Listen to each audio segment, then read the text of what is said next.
Bonjour mesdames et messieurs, bienvenue sur RTI 1. Voici les titres de ce dimanche 22 octobre. La princesse Astrid de Belgique est attendue ce dimanche dans l'après-midi à Abidjan pour une visite de 4 jours. Elle sera accompagnée d'une délégation d'hommes d'affaires belges et plusieurs signatures d'accords de coopération sont prévues avec le gouvernement ivoirien. Ce 22 octobre, c'est la journée mondiale du bégaiement, un trouble qu'il est possible de contrôler ou de guérir par des traitements orthophoniques et psychologiques. Dans ce journal, nous irons à la découverte de Sekou Kone, un jeune informaticien. Il a la solution au bégaiement. Au Niger, le camp de la gendarmerie d'Ayoro, localité située à 180 km au nord de Niamey dans la région de Tillabéri, à la frontière malienne, a été attaqué hier matin. Au moins 13 gendarmes ont été tués. Des opérations de ratissage sont en cours. Dans le cadre de la mise en œuvre du programme présidentiel relatif à l'amélioration de la participation des femmes au développement inclusif, notamment aux fonctions administratives et électives, dans la perspective de la parité entre les femmes et les hommes à l'emploi et à la gouvernance, la cellule genre et affaires sociales a conçu en partenariat avec la chaire UNESCO le programme Compendium des compétences féminines de Côte d'Ivoire. Lancé en octobre 2011, le programme a abouti à des résultats majeurs au cours de sa phase pilote. Il s'agit notamment de l'amélioration du taux de participation des femmes, des instances de gouvernement administratif et à leur accès à des postes de responsabilité et à un premier emploi. Comment ces acquis ont-ils été possibles? Quels sont les critères pour figurer dans la base de données? Une deuxième phase est prévue s'étendre sur tout le territoire national. Pour en parler, nous recevrons dans le cadre du magazine du dimanche Euphrasie Yao, la coordonnatrice du programme national Compendium des compétences féminines de Côte d'Ivoire. Bonjour madame. Bonjour monsieur Yadi. Bienvenue sur notre plateau. Merci. On se retrouve dans 30 minutes pour parler Kokofsi. À tout à l'heure. À tout à l'heure. La princesse Astrid de Belgique est attendue ce dimanche dans l'après-midi à Abidjan pour une visite de 4 jours. Elle sera accompagnée d'une délégation d'hommes d'affaires belges qui viennent explorer les opportunités d'investissement en Côte d'Ivoire. Des forums sectoriels dans les domaines de l'agriculture, des infrastructures et autres seront organisés à cet effet. Plusieurs signatures d'accords de coopération sont également prévues avec le gouvernement ivoirien. 1000 participants ont pu s'élancer après le tir de pistolet de la princesse. A organisé récemment au plateau une rencontre d'échange sur le retour des compétences en Côte d'Ivoire.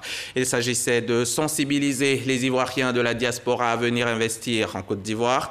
Le pays, selon le ministère, est aujourd'hui propice aux affaires. Reportage Frédéric Oulaye dans un commentaire d'Abou Sanogo. Rentré d'Europe il y a quelques années, Stanislas est aujourd'hui propriétaire d'une entreprise de notation financière. Un exemple de retour réussi au pays. Nous encourageons les gens à rentrer parce que nous estimons qu'en Afrique, il y a le plus d'opportunités en termes de pouvoir développer un projet, développer une entreprise. Stanislas, de nombreux Ivoiriens diplômés et compétents dans divers secteurs d'activité vivent de l'autre côté de l'Atlantique. Des compétences recherchées par le pays. La direction de la mobilisation des compétences de la diaspora a donc pour cela initié la 2e édition de l'Afterwork. Objectif, favoriser le retour réussi des compétences de la diaspora ivoirienne. Aujourd'hui, essentiellement, il s'agissait de voir toutes les compétences ivoiriennes revenues en Côte d'Ivoire, quels sont les domaines dans lesquels ces compétences travaillent et comment est-ce que la Côte d'Ivoire peut mieux tirer profit de toutes ces compétences de la diaspora qui est à l'extérieur et qui continue de venir en Côte d'Ivoire. Une volonté d'accompagnement d'aide financière aux investisseurs est affichée par le ministère de l'intégration africaine et des Ivoiriens de l'extérieur. Notre ministère donc est en train de réfléchir, a presque fini la réflexion pour mettre en place ce qu'on appelle les mécanismes d'appui au financement de la diaspora à travers certainement la mise en place d'un fonds dont la nature sera certainement appréciée et déterminée par le gouvernement pour attirer ces Ivoiriens de l'extérieur qui peuvent investir ici. Alassane Zié Diamoutene, représentant le ministre de l'intégration africaine et des Ivoiriens de l'extérieur, a exhorté la jeunesse dont le rêve est l'aventure à rester au pays. Un programme de prise en charge pour leur insertion est en voie d'être conclu. Lundi dernier, le groupe des ambassadeurs et consuls des États membres de la CEDEAO en Côte d'Ivoire a organisé une conférence publique sur les chantiers prioritaires de la CEDEAO dans les 3 années à venir. Plusieurs sujets ont été évoqués, notamment les infrastructures économiques et la question de la monnaie unique. Reportage Lanciné Bakayoko. Malgré les avancées enregistrées, la mise en place de la monnaie unique au sein de la CEDEAO prévue pour 2020 ne sera pas effective avant 7 à 10 ans. En cause, les problèmes de coordination au niveau des politiques monétaires au sein des 15 pays de la région. En attendant, le franc CFA reste un îlot à préserver et les opposants à cette monnaie d'intégration doivent réviser leur cours. Ceux qui disent que le franc CFA est un frein, je trouve que ce sont des apprentis monétaristes. Ils ne connaissent pas bien la situation. Les réserves que nous mettons auprès du trésor français représentent à peine 0,02 de la masse monétaire en France. On dit nous finançons la France. Non, pour nous c'est beaucoup, parce que ça atteint parfois 8 000 milliards de francs. C'est important. Mais par rapport à la masse monétaire française, c'est 0,002. Quant aux projets prioritaires, les plus urgents concernent les infrastructures avec notamment l'autoroute Abidjan-Lagos, longue de 1028 km. Les textes relatifs au démarrage de ce projet seront adoptés d'ici à la fin de ce mois. Les autres chantiers de la CEDEAO tournent autour de l'industrialisation et prennent en compte l'agrobusiness, l'énergie, les télécommunications, l'industrie pharmaceutique et les matériaux de construction. Nous avons une politique régionale sur laquelle les politiques nationales doivent s'arrimer pour que, du point de vue industrie, l'industrie ne représente qu'entre 7 et 10% du PIB. Si nous n'arrivons pas, nous ne pouvons pas créer les emplois. Sur la période 2017-2020, plusieurs autres défis sont à relever pour rendre la CEDEAO efficiente. Il s'agit, entre autres, de réformer en profondeur la Commission. Cette réforme devrait aboutir à une meilleure mobilisation des cotisations, au redimensionnement des charges de fonctionnement et surtout à l'instauration de la bonne gouvernance. Reportage signé Lanciné Bakayoko. Ce 22 octobre est consacré à la célébration de la Journée mondiale de l'énergie. Thierry Tannot, le ministre du Pétrole, de l'Énergie et du Développement des énergies renouvelables, a saisi l'occasion de cette célébration pour rappeler les efforts consentis par la Côte d'Ivoire en vue d'accroître sa production en énergie et rendre l'électricité plus accessible. Ces propos sont recueillis par Jean-Louis Gbangbo. La Côte d'Ivoire ambitionne être le hub énergétique de la sous-région ouest-africaine d'ici à 2030, c'est-à-dire le principal pourvoyeur en énergie pour les pays voisins. Et pour y arriver, le pays a engagé depuis plusieurs mois d'importants travaux en vue du renforcement de sa capacité de production énergétique. Nous sommes en train de maximiser l'utilisation des ressources hydrauliques pour produire de l'énergie. Donc nous allons bientôt inaugurer officiellement le barrage de Soubré de 275 MW. Et nous sommes en train de construire une ligne à haute tension qui va partir de la Côte d'Ivoire, passer par le Libéria, la Guinée et jusqu'en Sierra Leone. Donc on va à terme aussi pouvoir vendre en Guinée et en Sierra Leone. L'idée pour nous, c'est de permettre d'utiliser notre capacité énergétique et nos infrastructures et vendre dans la sous-région l'électricité made in Côte d'Ivoire. Faire de l'accès à l'énergie un droit fondamental pour chaque personne, telle est la priorité pour le gouvernement ivoirien. C'est vraiment un apport qui va changer la vie de beaucoup en améliorant leur qualité de vie. Donc il est important que l'on arrive à développer notre capacité, il est important que l'on arrive à donner un service de qualité qui permette justement à des zones qui aujourd'hui sont pas bien desservies, d'avoir accès à des services qui vont permettre à nos populations également de jouer un rôle de plus en plus important dans le développement de notre économie. Quelque 1,5 milliard sur les 7 milliards d'habitants de la planète sont privés d'électricité. En Côte d'Ivoire, si le taux de couverture du réseau électrique est de 80%, le taux d'accès effectif à l'électricité stagne à 28%. Et toujours dans le domaine de l'énergie, sachez que les acteurs du secteur de l'électricité et les constructeurs de grands bâtiments étaient récemment en réunion à l'initiative d'une entreprise française spécialisée dans les installations électriques. L'objectif était de partager les expertises dans le domaine pour des installations fiables. On en sait plus avec Frédéric Oulaye et Abou Sanogo. Les courts-circuits à l'origine des incendies occasionnent d'énormes dégâts matériels, voire des pertes en vies humaines. Des dommages dus aux mauvaises installations des conducteurs électriques. Pour y remédier, une entreprise française spécialisée en électricité apporte son expertise aux acteurs de la construction et de l'électricité en vue de garantir une sécurité dans l'installation des conducteurs et transformateurs du courant des grands bâtiments et immeubles. L'électricité, c'est quelque chose dont tout le monde veut, que tout le monde a besoin. C'est la base même de la société moderne. Vous n'avez pas de progrès sans électricité. Nous, c'est améliorer la sécurité des personnes. Parce qu'il n'y a pas de raison que les gens en Côte d'Ivoire soient plus exposés que des gens, par exemple, dans un pays européen. Donc il y a des normes à faire évoluer, il y a tout un système à faire évoluer, il faut partir de quelque part à un moment donné. Mais il faut aussi que nous, on vous apporte, si vous voulez, notre connaissance, notre savoir-faire, pour que vous puissiez effectivement en Côte d'Ivoire améliorer votre système de terre et mieux protéger vos citoyens. Piquets de terre, câbles enterrés, grilles de terre sont enfouis dans le sol pendant la construction des édifices. Une projection PowerPoint de ce système d'installation a séduit le public. Ce qu'ils nous ont présenté, c'est des aspects assez importants dans ce que nous faisons, notamment dans le domaine de la construction des transports, des postes de transformation. Puisque toutes nos cités sont équipées de postes de transformation, donc il y a l'aspect mise à la terre.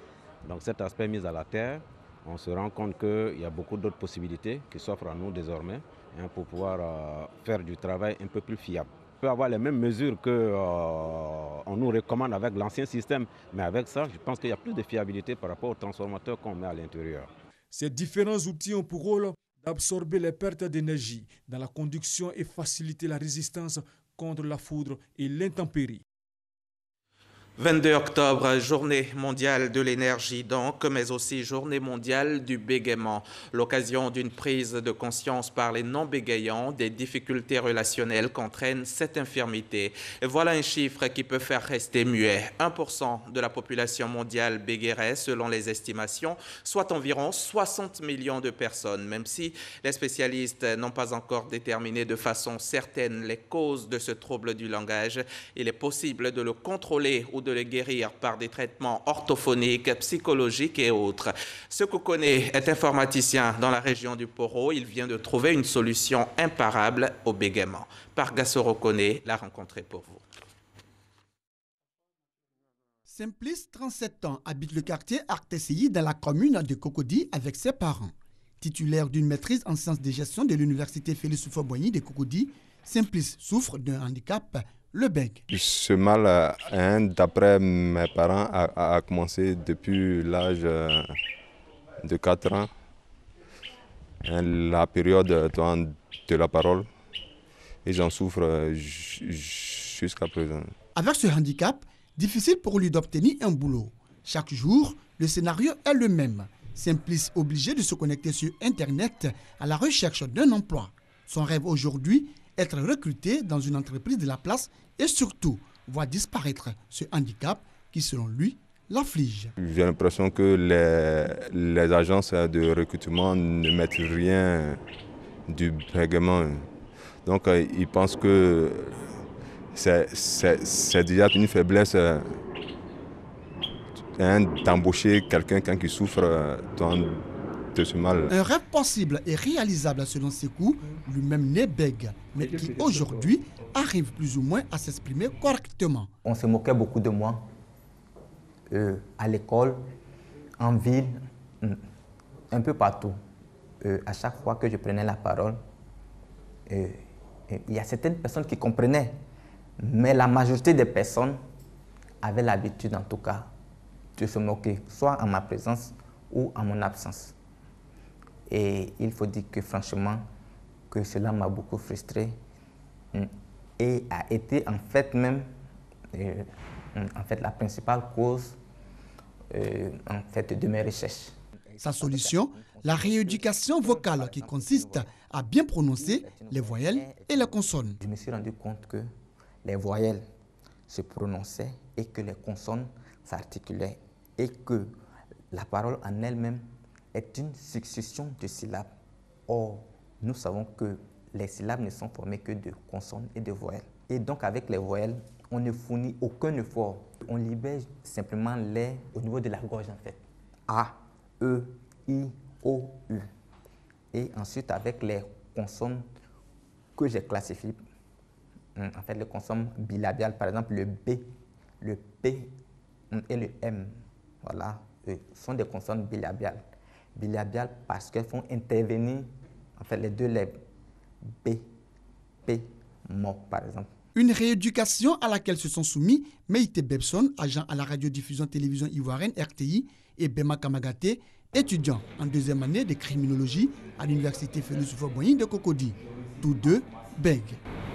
A, E, U, I, O, So, Zu, Zon, Zou, Soi. Ok. Si je fais une semaine d'éducation, je vous assure que je vais présenter le journal télévisé. Je dois soutenir à une thèse et là, je suis sûr que je pourrai soutenir cette thèse aisément et faire plaisir à mes délégués. Comme Simplice et Bema, nombreux sont ces handicapés oraux qui souhaitent voir disparaître ce mal en eux afin d'avoir plus d'opportunités d'obtenir un emploi et construire une vie normale. Bonne chance donc à tous ces handicapés oraux. Le secrétaire d'État chargé du budget et du portefeuille de l'État, lui, continue de prendre contact avec les structures sous tutelle. Vendredi, Moussa Sanogo s'est rendu dans les locaux de la Direction générale du budget et des finances. Cette structure chargée de l'élaboration du budget de l'État et du contrôle des dépenses publiques. Le secrétaire d'État dit s'être rendu compte des prouesses technologiques réalisées sur place. Le compte-rendu de Jean-Jacques Kouaméala. Pour une gestion saine et efficace des finances publiques, la Direction générale du budget et des finances mise sur 4 logiciels informatiques. 4 outils présentés ce vendredi au secrétaire d'État chargé du budget et du portefeuille de l'État en visite dans les locaux de cette structure. Tour à tour, Moussa Sanogo a fait connaissance avec le SIGMAP, le SIGBUD, le SIGFIP et le logiciel Sol en 2000. Le SIGMAP, Système intégré de gestion des marchés publics, est une plateforme numérique qui permet un suivi en temps réel des opérations de passation des marchés par tous les acteurs du système. Le SIGBUD, Système intégré de gestion budgétaire, favorise la conception du budget de l'État, quand le SIGFIP, Système intégré de gestion des finances publiques, veille sur la bonne exécution du budget. Avec le logiciel Solde en 2000, l'État a une meilleure maîtrise de sa masse salariale. Mieux, cet outil lui fait économiser en moyenne 2 milliards de francs CFA par an. Malgré toutes ces avancées technologiques, la Direction générale du budget et des finances reste confrontée à de nombreux autres défis. Ces défis concernent notamment la poursuite du déploiement du SIGFIP dans les services déconcentrés, les institutions et les projets cofinancés, l'actualisation de la stratégie de la maîtrise de la masse salariale, la poursuite de la mise en œuvre du budget programme à travers son extension à l'ensemble des ministères après la phase pilote. À la faveur de ce premier contact avec les agents des finances publiques, le secrétaire d'État Moussa Sanogo a tenu à partager sa vision. Je voudrais donc vous encourager à poursuivre sur cette voie. Il y a des grands chantiers qui sont ouverts. Il s'agira de faire en sorte que nous puissions, dans les meilleurs délais, disposer des meilleurs outils pour faciliter le travail des différents agents. La Direction générale du budget et des finances compte 12 directions et un effectif de 1522 agents à ce jour. À l'occasion de la 124e Assemblée générale de l'ATAF, Association des transporteurs aériens de l'Afrique francophone, les compagnies aériennes se sont rencontrées hier pour échanger sur les problématiques liées à la sécurité, à la sûreté et surtout à la cherté du prix du billet d'avion, étant donné que ces prix sont plus élevés dans la zone francophone que dans n'importe quelle autre région d'Afrique et même d'Europe. Francis Boifo. Des experts de compagnies aériennes, membres de l'association des transporteurs aériens francophones ATAF, des constructeurs d'avions et des experts en transport aérien à Abidjan pour discuter des problèmes communs. C'est vraiment comment faire pour être plus compétitif, pour ouvrir le transport aérien à une plus large échelle, pour avoir plus de passagers dans les aéroports pour le bénéfice de tous. L'Assemblée générale de l'ATAF est annuelle et le choix d'Abidjan n'est pas fortuit. Rendre hommage et honneur à la République de Côte d'Ivoire et une reconnaissance à la République de Côte d'Ivoire pour ce qu'ils font pour le transport aérien, mais aussi pour dire aux uns et aux autres, c'est possible de créer une compagnie aérienne, c'est possible de soutenir une compagnie aérienne et c'est possible qu'une compagnie aérienne, au bout de 5 ans, devienne un fleuron. Effectivement, Air Côte d'Ivoire aujourd'hui est un fleuron du transport aérien en Afrique de l'Ouest. Cette rencontre, une opportunité pour le ministre ivoirien des Transports d'inviter les participants à plancher sur la problématique liée au coût du billet d'avion. Je voudrais lancer un appel aux compagnies aériennes afin qu'elles nous aident à faire baisser le coût du transport aérien dans nos pays. Cela y va de la survie de ces entreprises. Je suis moi-même constamment interpellé quant au coût du transport aérien. À titre d'exemple, à ce jour, il est moins cher d'aller à Paris, quelle que soit la compagnie, que d'aller à Dakar. Pour les experts, la cherté du prix du billet d'avion est due aux taxes et redevances. Elle représente plus de 45% du prix d'achat. Sidiki Diakité est depuis le 19 juillet dernier ministre de l'Intérieur et de la Sécurité. Il est depuis quelque temps dans une dynamique de consultation dans les structures sous sa tutelle. C'est dans ce cadre qu'il a échangé vendredi avec le gouverneur du district d'Abidjan en présence de notre reporter Issa Yeo. Le ministre de l'Intérieur et de la Sécurité en visite de travail au district autonome d'Abidjan. Sidiki Diakité a, dans le cadre de sa tournée dans les structures sous tutelle, échangé avec le ministre-gouverneur Robert Begremambé.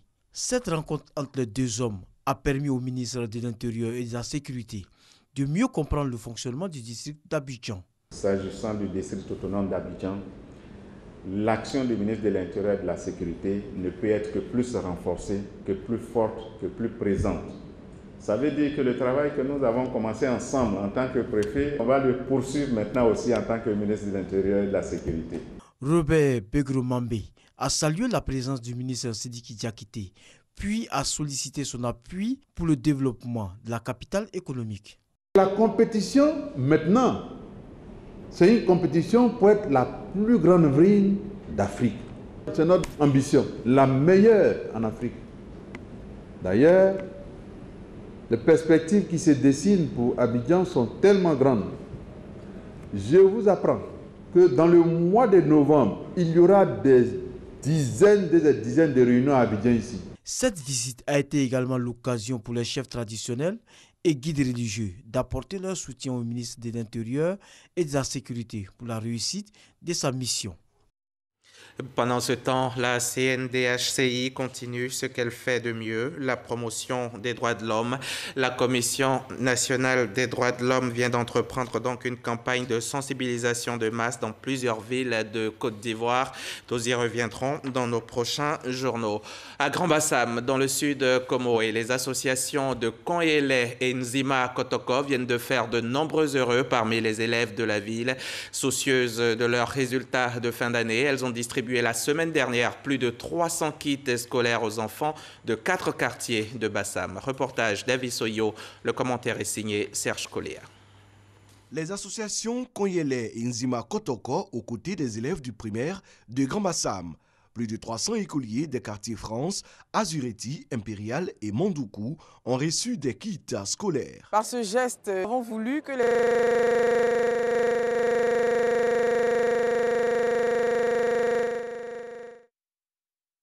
toutes nos excuses pour la qualité.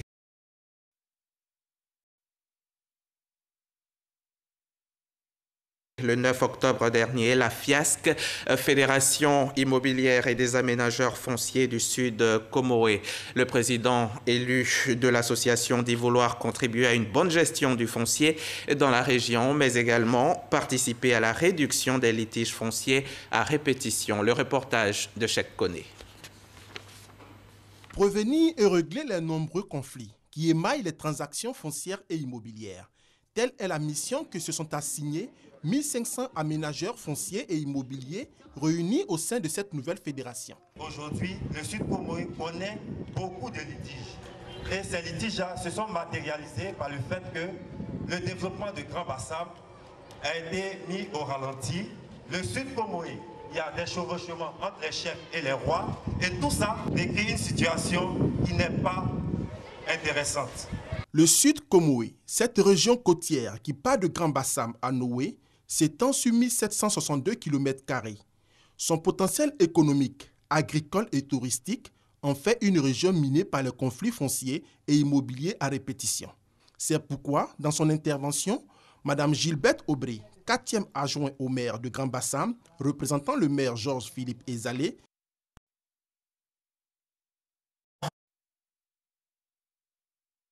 Commençons à la paroisse Saint-Jean de Cocody où a eu lieu une messe d'action de grâce pour l'inauguration du bâtiment R+2 catéchèse Saint-Jean. C'était en présence du cardinal d'Abengourou. Coût de l'édifice, 200 millions de francs CFA. Honorina Nigori. C'est dans l'allégresse que les paroissiens de l'église Saint-Jean de Cocody ont participé à l'inauguration de l'édifice R+2 dénommé Jean-Pierre Courtois, dédié à la catéchèse, soit 12 salles. Cette cérémonie était doublée de l'inauguration de la statue du saint patron de cette paroisse, Saint Jean l'Évangéliste. Les paroissiens ont adressé des mots de gratitude à l'endroit de Dieu. La joie est immense au niveau de tous les paroissiens. La reconnaissance totale au Dieu d'amour d'abord et à son éminence qui vient, qui nous fait l'honneur d'être présent.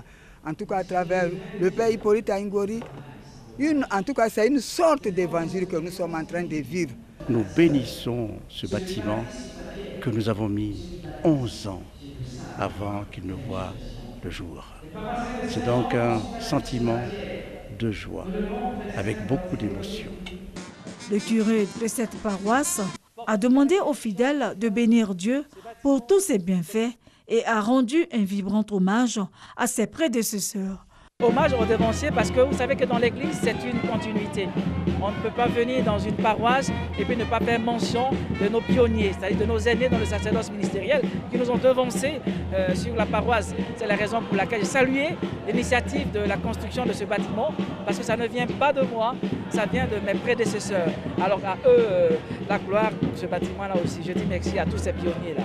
L'architecte de cet édifice est l'abbé Blanchard Aké. La superficie de ce bâtiment, en réalité, nous avons à peu près de 500 mètres carrés multipliés par 3, donc à peu près 1500 mètres carrés. Et nous avons 4 salles à chaque niveau. Il faut dire qu'on a respecté toutes les conditions pour ce qu'on appelle les établissements recevant du public pour qu'il y ait la commodité dans ce bâtiment. Le cardinal Jean-Pierre Courtois, archevêque d'Abidjan, président de cette cérémonie, s'est réjoui de l'esprit de fraternité qui règne à Saint-Jean de Cocody, la paroisse où le slogan est « Dieu est amour ». Il leur a demandé de poursuivre sur cette lancée. Je voudrais que cette fête ne soit pas celle d'un jour, d'un moment, mais que ce soit la fête de tous les jours. Parce que tous les jours, cette fête doit se prolonger dans l'amour qu'ils doivent avoir les uns pour les autres.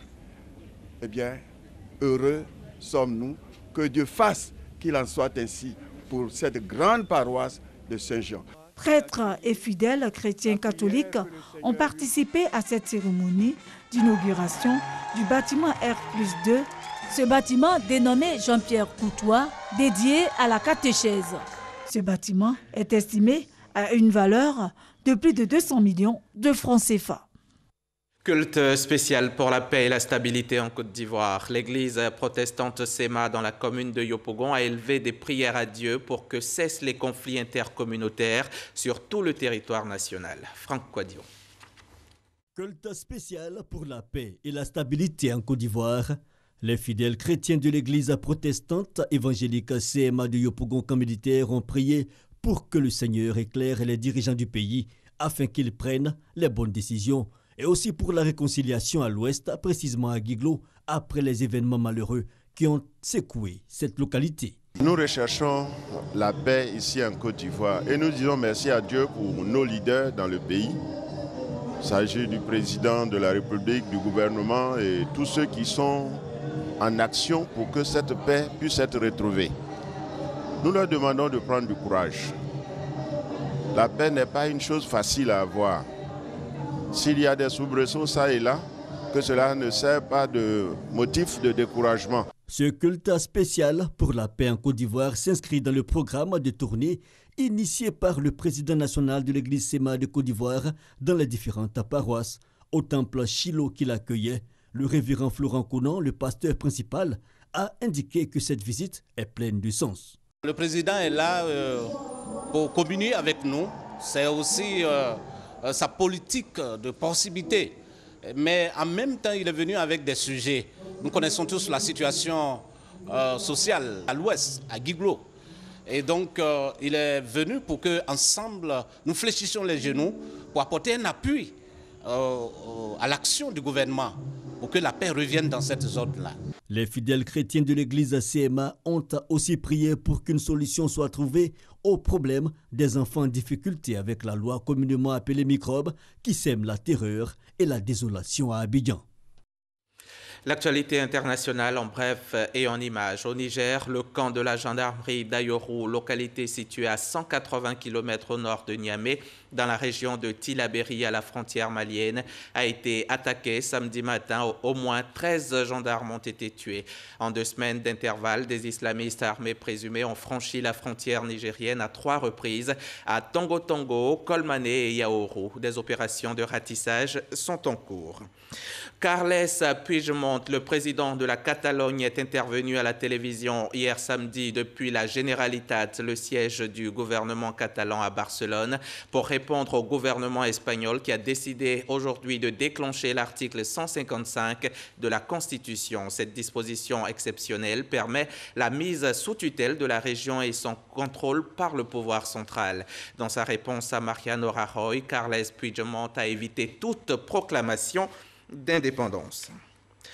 Nous sommes à présent dans le magazine du dimanche et notre invitée est avec nous, Madame Euphrasie Yao, la coordonnatrice du programme national Compendium des compétences féminines de Côte d'Ivoire, un programme qui s'étend désormais à toutes les femmes du pays.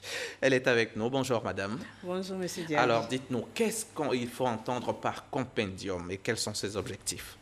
Le Compendium signifie quintessence, ce qu'il y a de meilleur, le meilleur d'une chose. Et donc le compendium des compétences féminines de Côte d'Ivoire regroupe l'ensemble des meilleures des femmes ou même des femmes qui ont envie d'être meilleures. Un compendium, c'est d'abord meilleur. Et son objectif, c'est de renforcer la visibilité, le leadership, la participation des femmes à tous les niveaux de prise de décision, depuis le niveau familial jusqu'au niveau macro. C'est aussi de fournir des informations utiles et en temps opportun. Parce qu'avec notre base de données, à tout moment, nous sommes prêts pour que les femmes puissent participer aux prises de décision. C'est aussi de pouvoir identifier les secteurs dans lesquels les femmes ne sont pas nombreuses pour pouvoir apporter des mesures correctives dans ce sens de l'équité et de la justice sociale. C'est enfin, et surtout, on n'a pas encore entamé, mais c'est très important, de favoriser un réseautage entre toutes les femmes issues de diverses couches pour pouvoir travailler dans une dynamique d'amour, de solidarité et d'audace pour le bonheur de la Côte d'Ivoire. D'accord. Vous avez parlé d'apporter des mesures correctives dans des secteurs où les femmes seraient moins nombreuses. Comment cela se fait concrètement? En fait, à partir de la base de données que nous avons, on avait ouvert un site, on a demandé aux femmes de s'inscrire, on a fait beaucoup de communication. Et aujourd'hui, on a 13 000 femmes. C'est facile de faire les statistiques. Quand on avait fait nos statistiques, on a vu par exemple que dans le domaine des mines, il n'y avait pas assez de femmes. On a interrogé les quelques femmes qui étaient inscrites. Elles ont dit qu'elles n'ont pas de conditions très favorables, mais elles ne veulent même pas que les enfants soient dans ce secteur. Alors que les femmes peuvent aussi apporter la différence. Donc avec le ministère de l'Industrie, le CIRES, on a entrepris des études pour voir qu'est-ce qui ne va pas. Pourquoi les femmes ne sont pas dans ce secteur? Donc mesures correctives pour que hommes et femmes ensemble, nous puissions gérer ce pays. Et quelle est votre cible? Quelles sont les femmes qui sont concernées? Je dirais d'abord toutes les femmes. Pourvu qu'elles acceptent, d'abord qu'elles sont excellentes, parce que souvent ce n'est pas évident. Elles sont excellentes, mais elles ne le savent même pas. Ou bien qu'elles aient envie de devenir excellentes. C'est vraiment un programme d'excellence. Alors, il y a d'abord les femmes cadres de haut niveau, qui ont au moins le bac plus 4, qui sont des femmes décideurs, avec lesquelles on a commencé, qui sont même prêtes à aider les autres. Deuxième cible, ce sont des jeunes filles qui ont des diplômes, mais qui n'ont pas forcément d'expérience, mais qui ont envie d'apporter ce qu'elles savent faire. Troisième cible, les femmes de tout niveau, qui ne sont peut-être pas allées à l'école, elles sont les plus nombreuses, et qui excellent là où elles sont. Et quatrième cible, ce sont nos sœurs, que je salue d'ailleurs de la diaspora, qui ont beaucoup d'expérience à l'extérieur et qui ont envie de partager avec nous ce qu'elles savent. Voilà les 4 cibles. Les 4 cibles, d'accord. Avant de poursuivre, je vous propose de regarder cet élément qui nous est donc commenté par Michel Mambo. De plus en plus de femmes au poste de décision dans l'administration et dans les institutions de la République. Une meilleure visibilité des compétences féminines en Côte d'Ivoire. Autant d'acquis en 4 ans d'activité. Le Compédium des compétences féminines s'en félicite, mais ne s'en contente pas. La Côte d'Ivoire a besoin de tous ses bras valides pour atteindre son émergence. Elle devra donc compter sur les femmes rurales. La Côte d'Ivoire ne se limite pas aux grandes villes. La population ivoirienne est composée, selon nos statistiques, à 48% de femmes rurales. Que faisons-nous pour ces femmes qui sont nos sœurs, qui sont nos mères et qui sont le futur de ce pays? Je crois que c'est une priorité qu'il faut mettre en avant. Pour un pays comme la Côte d'Ivoire, qui s'est engagé sur la trajectoire de l'émergence et qui a également souscrit à l'agenda 2030 et aux objectifs de développement durable, les ODT, il est d'un réel intérêt à ce que l'implication de la femme dans l'ensemble des processus de développement soit bien articulée et appuyée par des politiques et des stratégies nationales favorables à l'égalité des sexes et à la lutte contre les inégalités d'une manière générale. Aux côtés des autres partenaires au développement, nous n'allons pas manquer de soutenir donc ce programme national. Le Compédium des compétences féminines s'engage donc à mettre les femmes rurales à contribution. Désormais érigé en programme national, le COCOFSI a décidé de se déployer sur toute l'étendue du territoire national. Pour cette deuxième phase, 5 régions sont visées, le Gbeke, le Gontougo, le Poro, le Haut-Sassandra et les Grands Ponts. Première étape, l'identification. Une tournée est donc entreprise pour expliquer le bien fondé de l'action. Et l'idée est bien accueillie à Boaké. L'idée qui a été mise ici est la bonne parce qu'aujourd'hui, la femme rurale, quel que soit son rang, même si elle est cachée, elle peut être au devant de certaines choses. Nous attendons beaucoup de Compédium afin que tout le monde sache ce que femmes fait au niveau de la ville de Boaké. En Côte d'Ivoire, 48% de la population est composée de femmes rurales. Parmi elles, 80% sont non ou sous-éduquées. La cause est donc noble. Alors, madame, après 5 années d'intervention, qu'est-ce qu'on peut retenir des activités du Compendium? Nous avons fait une évaluation externe pour pouvoir voir ce que le Compendium a apporté d'abord dans la vie des femmes avec lesquelles nous sommes. Notre grande satisfaction a été le fait que 91,7% des femmes inscrites au Compendium disent qu'elles croient que le Compendium peut renforcer leur visibilité. Ça, c'était notre grande satisfaction. Maintenant, les résultats concrets. Je vais prendre le cas des législatifs. La CEE nous avait fait appel, en ce temps j'étais ministre, pour nous dire qu'on était le 12 juillet 2016, qu'il y avait 37% de femmes inscrites sur les listes électorales. Ce n'est pas normal. La Côte d'Ivoire compte environ la moitié de sa population est féminine. Nous avons mis nos actions en marche. On a déjà la base de données. On a déjà des femmes qui sont avec nous, qui y croient. Le 24 juillet, on a atteint les 49%. La CEI nous a écrit pour nous féliciter. Moi, je pense qu'avec le Compendium, il y a beaucoup d'éléments qu'on fait fléchir si la majorité des femmes sont là. Ça, c'est un grand résultat. Un autre résultat, en 2011, quand il y a eu les élections, on avait 105 femmes candidates. Déclarées, j'ai envie de dire. En 2016, quand nous étions au gouvernement, on a formé plus de 1000 femmes à l'assurance. Savoir communiquer, savoir se prendre en charge, savoir parler à son électorat. Et on a eu 328 femmes en moins de 6 mois d'exercice. Je me dis que le compendium, au niveau législatif, c'est du concret. Et au niveau du gouvernement, il y a encore des résultats. Vous savez qu'en 2010, on avait autour de 15% de femmes au gouvernement.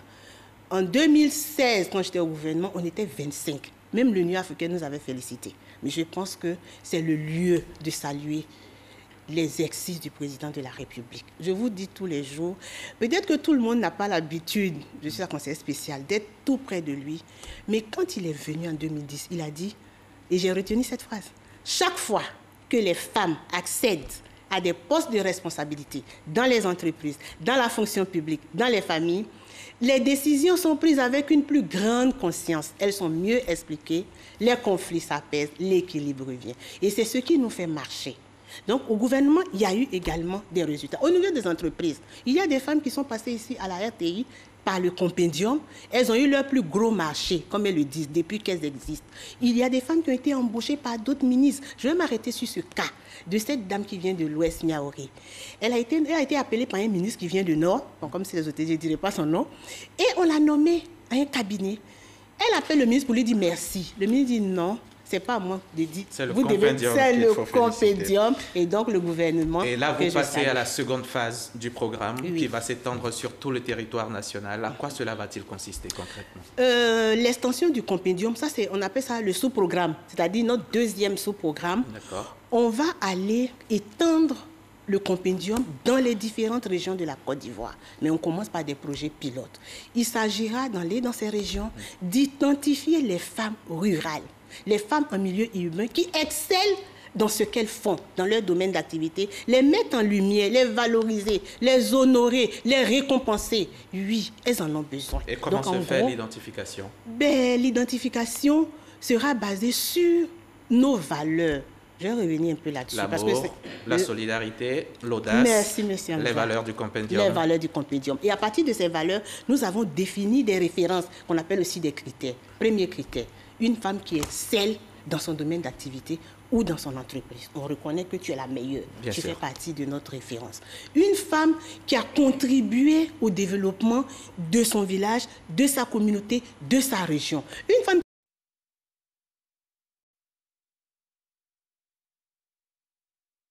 on m'a signalé le cas d'une femme. Cette femme-là, elle a vu qu'il y avait des femmes veuves ou qui n'avaient pas d'enfants dans leur village. Elle a organisé les autres femmes pour qu'elles puissent prendre en charge cette femme-là. Quand elle a envie d'acheter du sel, elle envoie ses enfants. Donc je me dis que ces genres de modèles de solidarité, il faut... Sont à mettre en lumière. Et vous comptez commencer à Bouaké. Pourquoi Bouaké précisément? Bouaké parce que Bouaké c'est d'abord la deuxième capitale économique de la Côte d'Ivoire. Bouaké est une grande zone de diversité. Et vous savez que nous, on parle de vivre ensemble, de cohésion avec toutes les femmes de toutes catégories. Nous disons que si nous commençons à Bouaké, que nous réussissons, nous réussirons aussi ailleurs. Et vous avez un programme élargi, là vous devez même y faire une semaine. Oui. Que vous avez appelé la semaine de Bouaké. Oui, la semaine de Bouaké. On va d'abord aller à Bouaké, plus tard demain, tout le monde est à Bouaké avec mon équipe. Le lundi après-midi, nous allons d'abord former les femmes leaders parce qu'il faut leur permettre de rentrer dans la vision du compendium. Ne viens pas au compendium qui veut, il faut comprendre où tu es. Le mardi matin,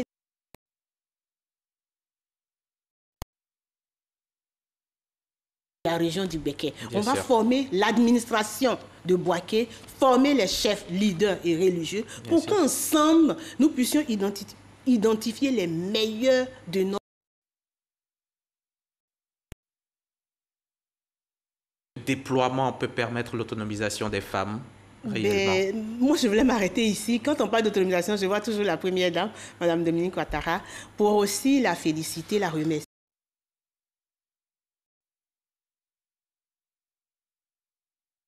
Les autorités à un haut niveau s'engagent. C'est facile pour les experts d'allier stratégie et action pour leur permettre d'avoir les résultats de ce qu'ils ont voulu. Donc, merci vraiment à la première dame. Alors, en quoi est-ce que le compendium peut contribuer à rendre les femmes autonomes? La première des choses à faire, quand on valorise leurs compétences, vous savez, on ne leur donne pas l'argent, on n'en a même pas. Quand on valorise leurs compétences, on leur dit que vous pouvez, vous êtes capables. Sortez du carré, mesdames. Elles nous écoutent religieusement. Elles mènent des actions et elles viennent nous dire comment elles sont devenues autonomes. Et ça, les exemples sont légion. Même à la RTI, quand je suis arrivée ici une fois, j'ai vu une dame que j'ai rencontrée. Elle me dit, madame, il y a eu telle rencontre, forum de l'emploi. Vous avez dit ceci, j'ai fait ceci. Voilà ce que je suis devenue. C'est ça l'autonomisation. C'est le pouvoir de. Le pouvoir avec. Et pour terminer, est-ce que nos braves femmes de la diaspora ont également quelque chose à avoir dans ce compendium? Bientôt, elles seront prises en compte. Oui, les femmes de la diaspora. Moi, je commence tous par des exemples parce que ça fait 5 ans que nous sommes là. Nous avons des résultats. Il y a une femme de la diaspora qui est à Boston, qui était simple consultante, qui nous a pris, parce qu'au compendium, il y a des mentors, des mentorés. Elle nous a pris comme mentor. On l'a accompagnée. Aujourd'hui, elle est vice-présidente dans une compagnie internationale américaine. Nous avons fait Washington, nous avons fait Atlanta, on ira bientôt à Paris parce que les femmes nous réclament. La diaspora a beaucoup apporté dans ce pays, en tout cas dans le domaine des femmes. Bien sûr. Merci beaucoup, madame. Merci, madame Yao. Madame Euphrasie Yao, merci.